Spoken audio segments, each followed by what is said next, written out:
দুই বান্ধবীর অবস্থা দেখো, খুব খারাপ অবস্থা। হে পারছিস? আর কতক্ষণ সময় লাগবে? নিশিতা তো ওখানে দাঁড়িয়ে গেছে। এসো এসো, আর বেশি না, আর মাত্র ভোলে।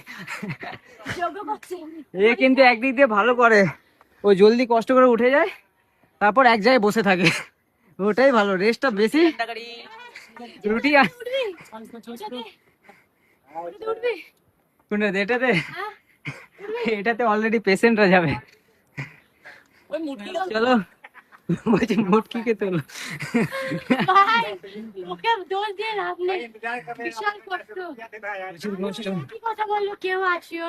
আচ্ছা ঠিক আছে, তোরা কি রুটি আন্ডা কারি খাবি? বিক্রি করছিস রুটি আন্ডা কারি?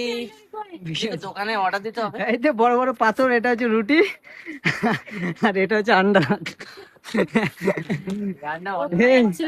সাবধানে। হ্যাঁ, এটা অন্য খায়। তো চলো, এই যাওয়া হোক, কষ্ট করে যেতে হবে, কিছু করার নেই, আমাদেরকে ওপরে যেতে হবে। কালকে আরেকটা ট্যুর আছে, আমরা ভাবছি যে কি করে যাব।